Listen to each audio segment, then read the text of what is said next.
come and let us go to the seer. For he that is now called a prophet was before time called a seer. The Bible also takes a moment to explain that what they call a prophet in those days used to be called a seer.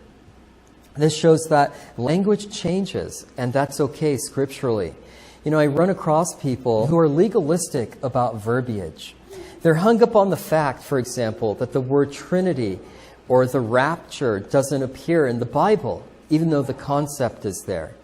Yes, that biblical word for the Trinity is the Godhead, and the word rapture doesn't appear in the Bible. Instead, Paul describes it as the gathering together of his elect from the four winds in Matthew 24, or being caught up together with them in the clouds to meet the Lord in the air in 1 Thessalonians 4:17.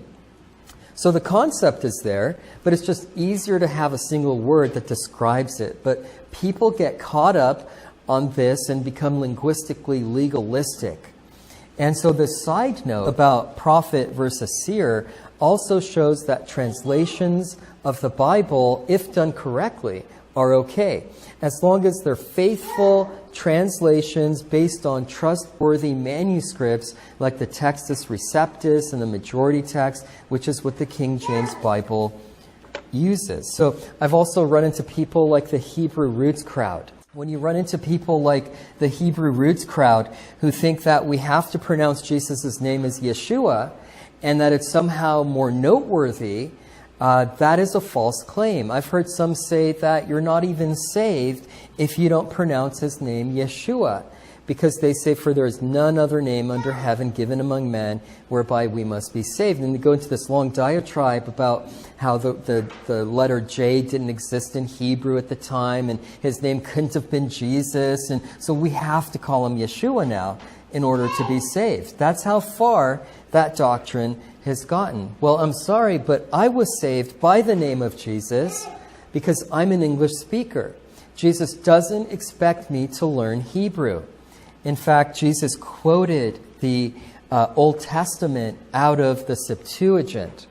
And the Septuagint is the Greek translation of the Hebrew scriptures. So Jesus was quoting a translation of the Hebrew in Greek.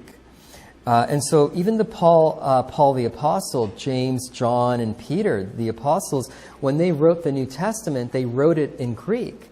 And so they wrote the name of Jesus in Greek. They didn't write Yeshua or Yahuwah. They wrote Jesus, which became Jesus in English. So all of this side note is to say that, you know, language changes, and that's okay. And you don't have to say that his name is Yeshua.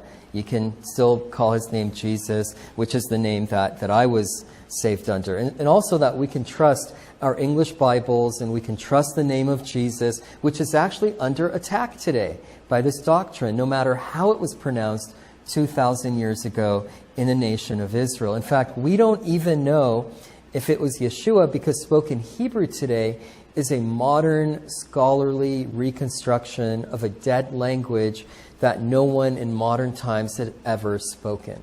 So language changes, and the Bible acknowledges that, from seer to prophet.